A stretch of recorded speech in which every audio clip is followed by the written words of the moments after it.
Welcome to All Things Flamingo podcast with the Flamingo Group and myself, Beth Reilly. Join us as we discuss all things to do with our community, real estate, and all things Flamingo. Welcome and tune in for a flocking good time. Well, hello. My name is Beth Reilly, and I get the privilege to talk to Dan Marvin today, who is an insurance broker with North Star Resource Group. Welcome, Dan. Thank you very much, Beth. I'm glad to be here and greatly appreciate you inviting me on your podcast. And it's been a pleasure to get to know you. Well, it's definitely a relevant topic right now. We're going to talk about insurance. And there's a lot to unpack and to talk about. And I did see one of your talks, and this is why I was really interested in learning more and having on the show, is because I did see one of your presentations and I was like, oh, that makes sense. So it was helpful to have somebody break it down, make it simple. And you were the guy, you knew what you were doing. Thank you. Yeah, I definitely agree with that. And that's why I've been doing these presentations to really kind of get back on track. And especially when people have seen these crazy market that we're in, it's really great to kind of reel back and look at what's been changing that. So I'm definitely happy that we were able to connect over this. Yeah, thank you. So you had many different explanations. I'm not going to go off task because the way you did it in the presentation that I saw you, I'm like, okay, no. He already knows what to do. I want to jump into all the meaty stuff, but I'll just ask questions along the way if you don't mind. But I'll learn, just talk a little bit about what our learning objectives are today, and I will make myself stay on task. I promise. No problem. No, I totally agree. And it's hard to jump ahead. And like you said, you have those big issues and questions, and we'll definitely get to them. And if we miss any of them, we'll always make sure we get to them at the end as well.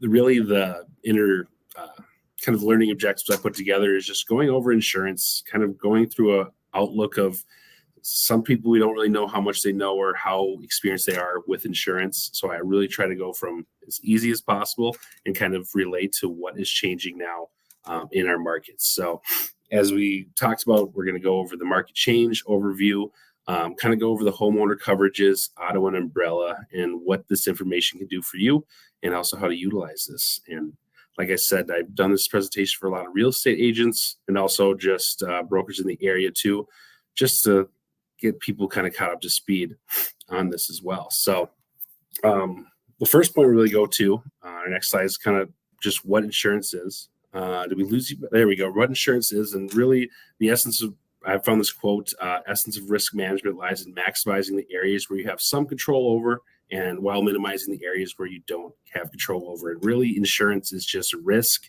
and taking a risk away from us as an individual. And that's where if we go on, we talk about the big four. I always call them the big four things that insurance is going to really protect us against in the sense of what we have to worry.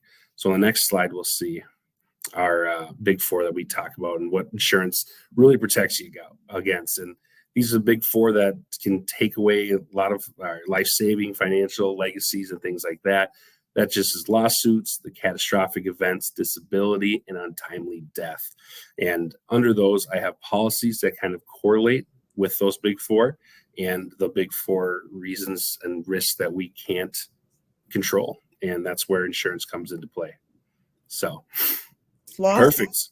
And like I said, those are all the different types of insurance that would correlate with both of those. And at North Star, we work on all those, and I specialize in the P&C, so our property and casualty and those catastrophic events as well. So when we keep moving through on this one, we really, for a lot of things, I worked at State Farm for a year or two, and I was an agent there, and that's where a lot of people don't know about the different types of markets there are. And really, one market that we're seeing a lot more is the E&S market. So normally we have our standard insurance, which has all of our American Family, State Farm, Nationwide, things like that. But then we have our E&S brokerage and E&S market.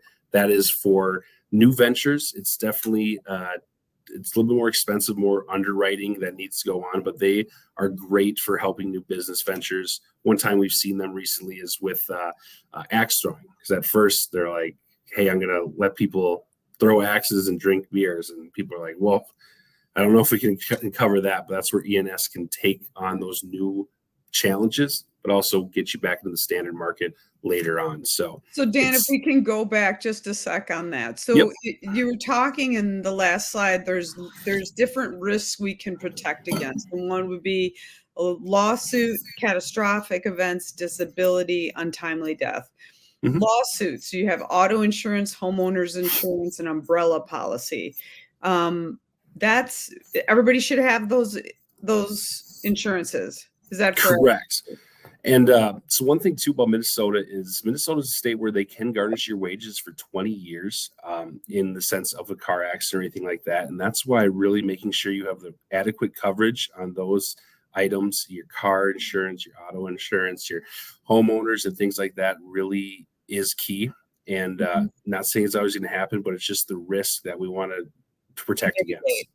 Okay. And an umbrella policy would then be over everything. Correct. Yep. And that's where people have this misconception, and sometimes people don't know much about it because it is a weird term, but really, as we think of an umbrella, it covers over everything. Our umbrella policy will cover our personal auto and also our homeowners as well, but there has limits before that can be touched.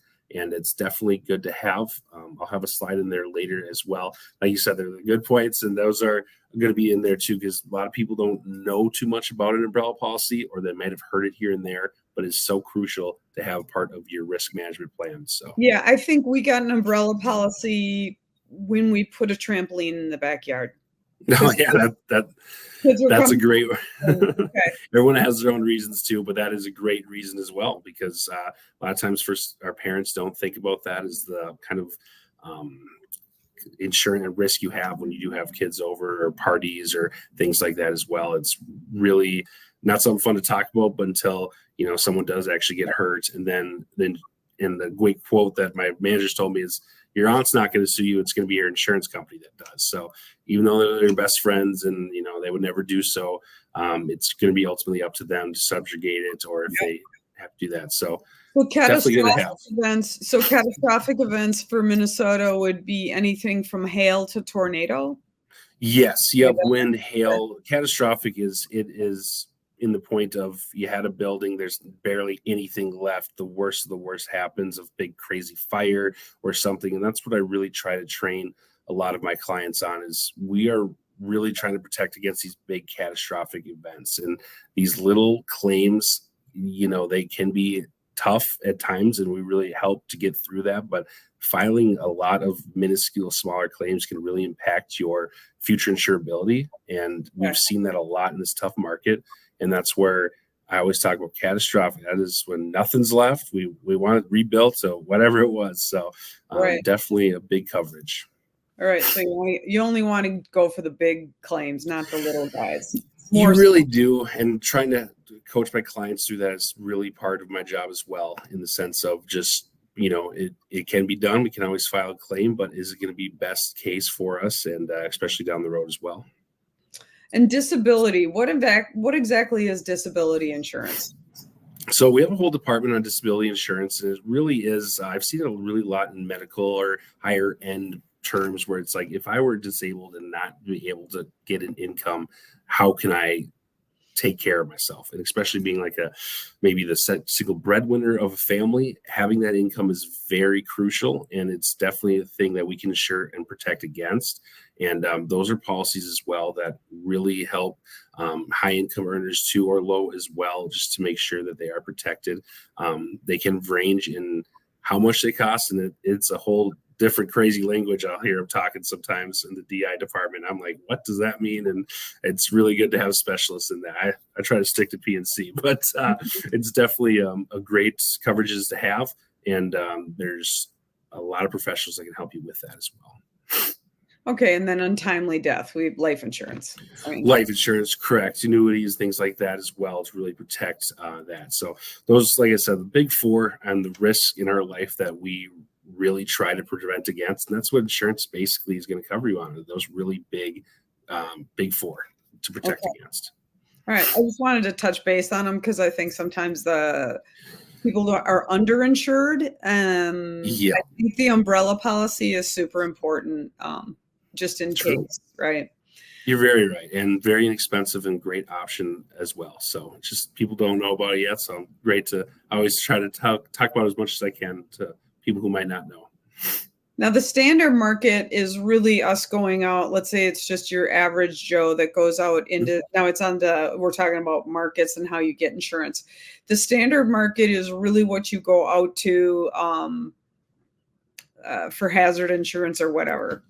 Yeah, and honestly, that was the most common. Like a few years ago, a lot of the big property owners I've dealt with were just, we got American Family Policy or Progressive, State Farm, or ones that you'll recognize. The E&S market, you're really not going to recognize a lot of these brokers. A lot of them are some acronyms or bigger parts of bigger companies, but they're built to be able to take on tougher risk. And they also help place companies together. It's like an apartment. One company will take a portion of it. If you have a total insured value of 10 million, one company might do 5, one do 4, then one do 1 on top, just to build a policy to protect them and not have so much stress on one company. And as Minnesota has seen the last few years and other like California, Florida, tougher states to write in, E&S markets have been really helpful to help clients and new business ventures seek coverage.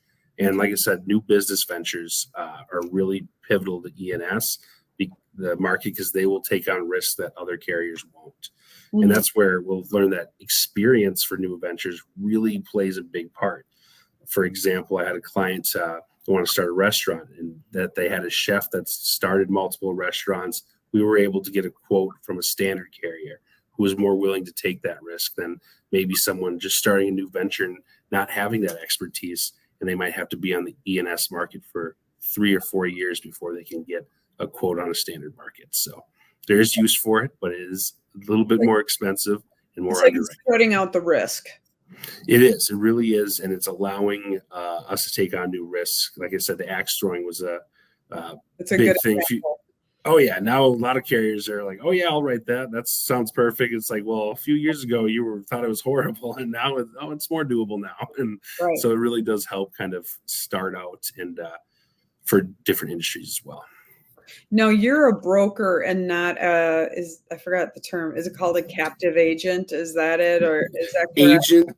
Yep, and that captive, and that's a whole different thing. But I try to break down with agent versus broker, because a lot of people will have a confusion. And I have my real estate license, and broker means something totally different in the real estate world. Right. And coming from me, I'm like, wait, what? Broker doesn't mean that anymore. And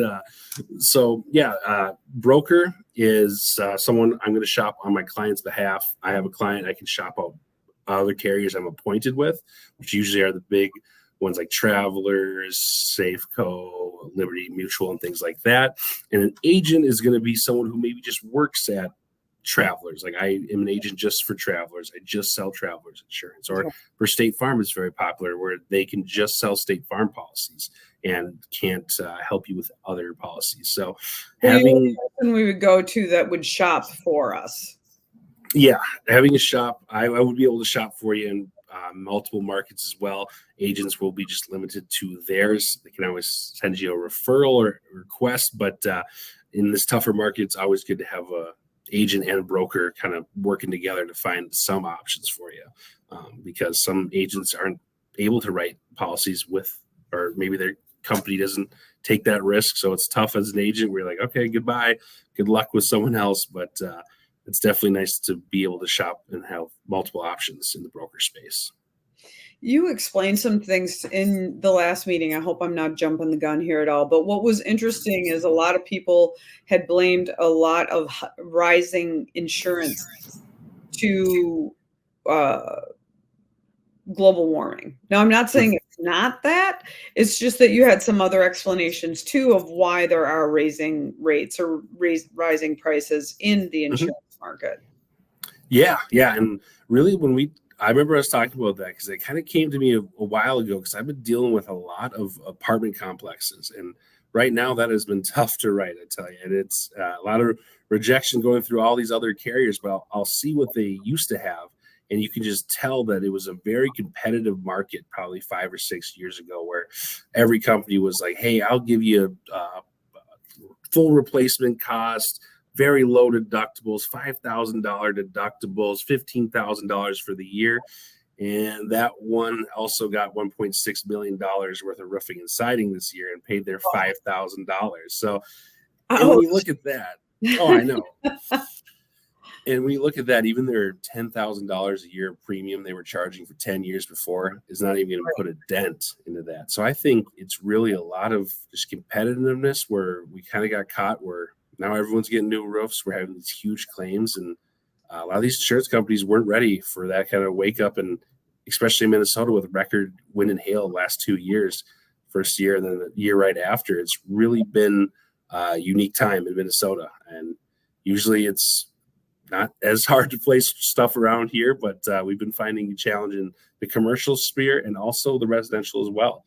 And that's where I added things like carriers pulling out of the markets or really tightening their restrictions and standards, which has been making it very hard to place properties, and especially like we talked about that roof wooden shake shingles.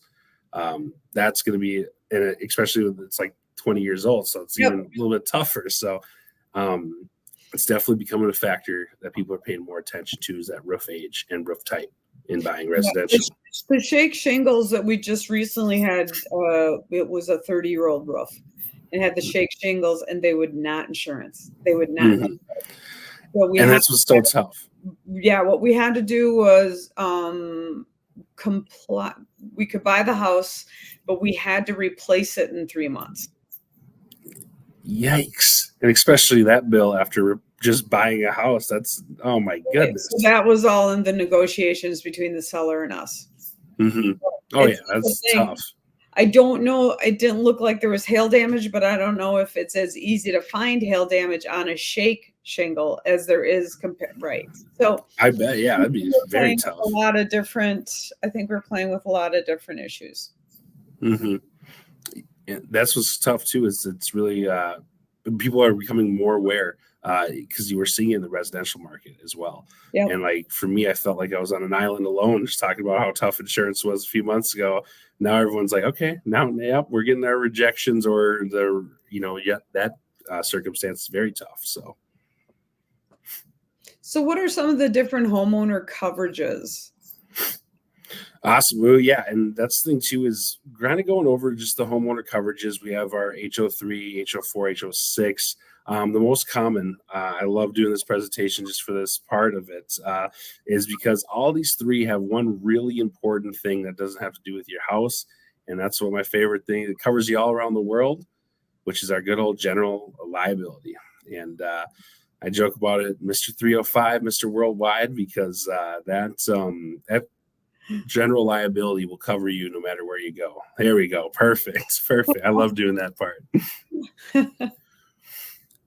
And people don't think about that with their renter's policy. Renter's policies are very inexpensive usually, but I worked in property management, so I hear it all the time from renters, like, I don't need that, blah, blah, blah. But it's really just protecting your stuff. And really the general liability, I golf a lot, so it's perfect for me. I'm covered. If I hit one out of bounds and hits, I'm covered. So that's an example of how that general liability would cover you in that situation, but it goes all over the world with you as well.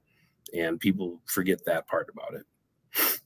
Yeah, it was interesting. You said it covers you worldwide. Your friend won't sue you, but their insurance company will. Exactly. And that's where really having these coverages, doesn't matter where you have it, if it's in your home, your renter's policy, or your townhome or your townhouse policy, you got to have it. And especially on those three, though, the HO6 policy, the townhome, is one that I've really been talking to a lot of agents about for real estate, just because of the changes we've seen in the market. And here we go. Yeah, the loss assessment. I tell every real estate agents I'm talking to is we got to burn that in our head, because so loss assessment, that is the part in your policy that will cover you for a wind and hail claim. Because for townhomes and HOAs, it works differently. They'll have a master policy and they'll have the whole property covered. And for example, it's usually like a total insured value of, let's just do $10 million. And then they're going to have a wind and hail % deductible. So they'll have like a 5%, 3 to 5% wind and hail claim deductible, and they'll pass that on to all the homeowners. And that's why your loss assessment needs to be to that amount, because then you'll just pay your deductible of whatever your HO6 deductible is, and then the insurance company will pay the rest. And that can be, from what I've seen, 50, 60, 70,000. I had one yesterday we had to do for $100,000 for loss assessment. So that means their condo association is going to ask them for $100,000 out. Couldn't believe it. And they were at $10,000 before. Wow. And as you know, too, as in real estate, like if you don't pay those assessments to the HOA, that you can lose your home from that. Yep. And that is what's so scary, to have this huge amount of money that you're going to have to come up with. But another thing too is the loss assessment needs to be looked at every year. And that's why if you have a townhouse, work with your agent or your broker, whoever you might be working with, because your HOA's policy is going to change throughout the year, and you got to make sure that your policy coincides with that. And that even goes to what kind of policy is it? Is it the walls in? Is it just the studs? If everything burned down, what is your HOA going to replace for you? And that's what people don't think of either, because I've had ones where your property, we're going to get you at 10,000 because everything's going to be put back to place exactly, and even with tenant and betterments. So you really got to make sure you have the master policy to write your HO6 policy. And if anyone gives you one without getting that info, it's not right. Well, I think townhomes are under a lot of scrutiny right now. Just their finances, everything need to really be broken down and evaluated. And you really need a talented person on the finance side, and also understanding the coverages. And I agree. I so agree. And I've been talked or approached by a few people who are like, hey, I'm part of my HOA. We have no idea what's going on. Can we get you to come talk? Because they really don't. They don't. And it's just a collective people who all live there who are voted on the board. But it's like, we really got to make sure. And if we change our policy, we got to make sure all of our tenants know what the new policy is. And like I said at our meeting at State Farm, when I worked there, I could get your name and address and click 5 times, and I could get you a policy. But to do it right, I really got to reach out to the HOA, have them send over that form, and even working with the real estate agents to be like, hey, can we find this form, or who's the association for this property? It really is. And the premiums aren't that high. Like, these policies would probably be $400 to $500 a year, but to make sure they're right, that can be huge. Big key. Yeah. Cause if you don't know it's wrong until something blows up. Oh, I know. And those are just nightmares. I've dealt with one, and it wasn't through our association. He had a homeowner's policy on his townhouse. I was like, what? Like, I was looking over it a million times. I was like, you have a homeowner's policy, you have an HO3, and you live in a townhouse. So he had no loss assessment there, and he was scrambling. He had to get $8,000, and I felt horrible. I was like, I don't know who wrote this for you, but it really is down to the fine print. And on those policies, the biggest thing you got to worry about is that loss assessment, and you got to make sure, and tenant or how their HOA policy is structured as well.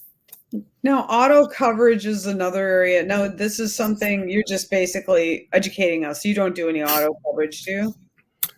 We can write some. I just stick to my commercial, but I'm always happy to present it, because I have seen so many people with these 3 numbers get them every single way but right. And it's been funny. I was talking to my mom recently, and she thought she knew what those, and I was like, that's adorable, but that is not what is it actually covers. Because so the first one I put is 30-60-10, and that is the state minimum in Minnesota. That's what you at least need in coverage. And the numbers go, the first number is always bodily injury to one person. So that's 30,000 for one person you injured, stacking up to 60,000. And the last number is 10,000. So that's your property damage. So what your insurance company would actually pay if you hit someone's car. And that standard's been set in 1974, because it's tough to find a car that's under 10 grand if you're going to hit someone. So, make sure you hit the right car if you have that.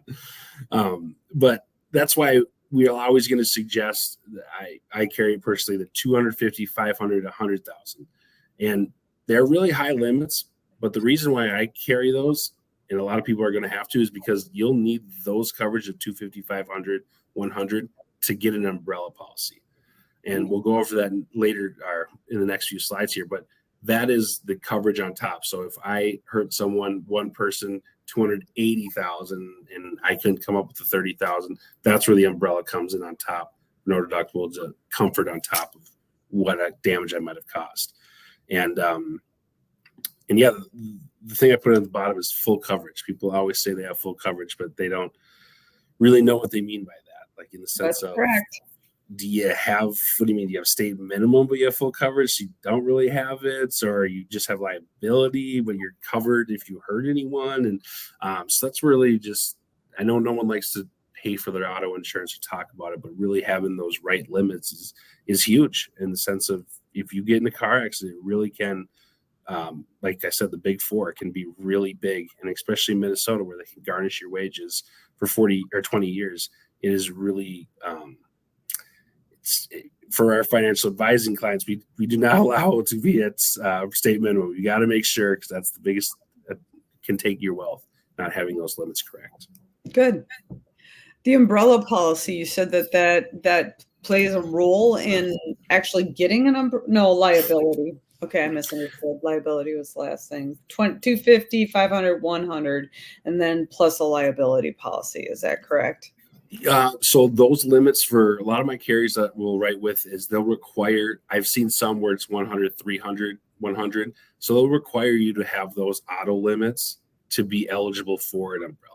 Okay, so got it.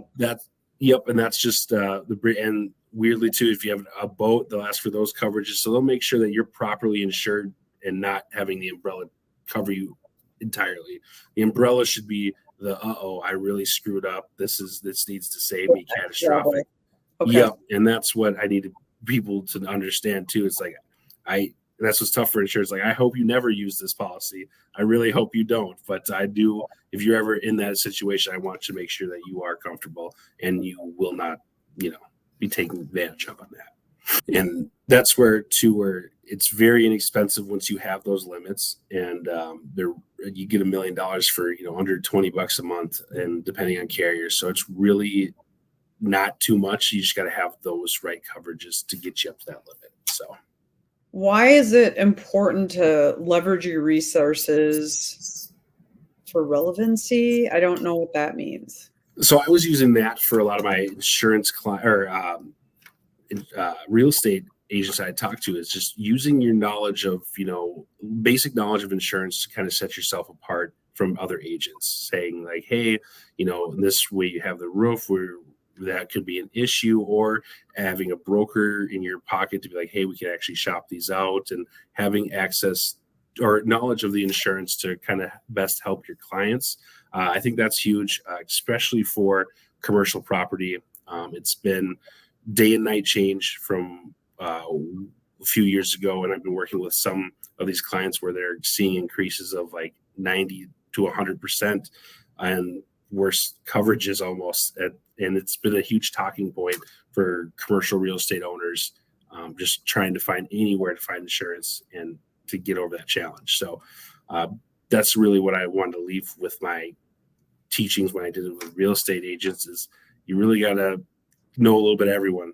And I'm sure, as you know everyone too, Beth, you got to know everyone in every field almost to be a very good agent like yourself. And that's why I said, use me as a resource. Definitely, if you have a question, always feel free to give me an email. I'm more than happy to help you out. And it's definitely good to know some people in insurance nowadays. Well, the things that I think I will definitely look up is at the 250, 500, 100. Mm-hmm. Then if I can get all of a sudden I have no idea. I have none. I mean, I always have insurance and it just renews and that's how it rolls. But I really have no idea if I have enough insurance in that arena. The other thing, the disbursement of risk and that it goes into that secondary market. I thought that was very interesting.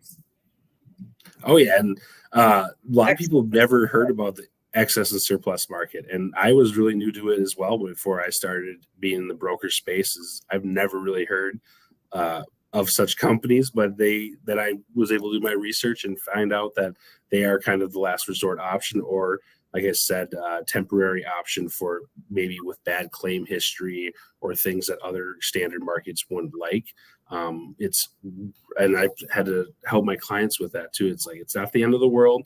It's going to be a little bit higher premium and not the best coverage now, but that's all we can get right now. That's and right. We're going to use these loss mitigations, and we're going to have good, clean loss runs. And then next year we can find something for a little bit of cheaper option as well, and wait for the market to kind of rebound and some of these carriers on the standard market open up and relax guidelines. Right. I also like the fact that you kind of explained why, beyond that we have had record years with record hail. I get all that, but also the fact that we've been really almost an auction effect of trying to find the lowest priced insurance without truly, I think we've looked at insurance as all insurance is the same.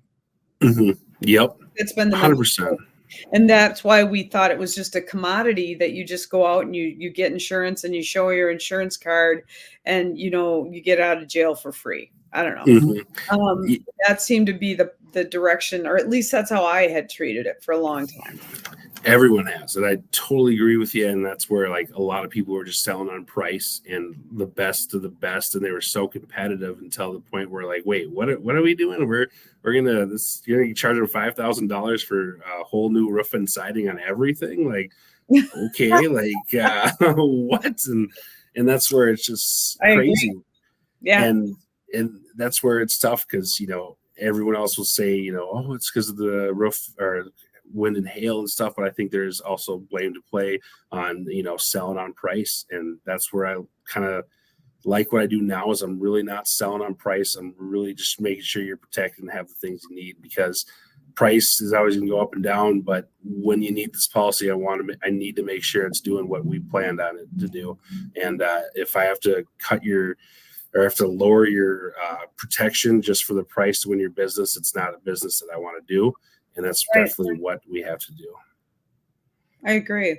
Well, below we have, as you can see right below, it's your email address. So if people are interested in learning more or having you present, I think you'd be great for HOAs. That would be another thing. It would be nice to have you go in and start really talking to people because they need help. And I'm not saying it's because people are incompetent or anything else. It's just that I'm working with more and more older HOAs or older condo units, townhomes. They need bigger and bigger projects to be covered. And I think it would be important that this would be a good time to reevaluate not only their funds and how much money they're putting into everything, but also to look at their insurance and if they're covered in the right areas.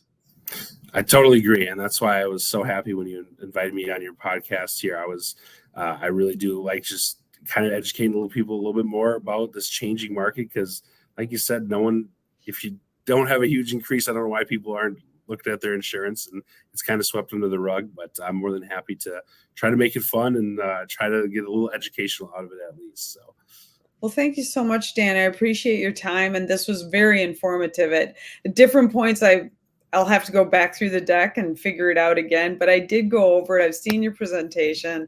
I looked at the deck a couple times and I'm like, there's really good information here. And I think that you'd be very instrumental in, well, not only have you helped me, but also instrumental in helping other people better understand the new climate for insurance. Thank you so much. I greatly appreciate that. And I want to continue to try to help and educate people as much as they can so they can make the right decision. And like you said, it doesn't need to be so confusing and such a nuance to talk about insurance. I'm more than happy to do it and see what we can do for everyone we can. So I always appreciate your time and thank you greatly for this opportunity. Great. Thank you. And if you're looking for any real estate needs that you'd like to have, you'd like to buy, sell, or learn more about real estate, the Flamingo Group would be glad to help you. So thanks for your time again, and have a flocking good day.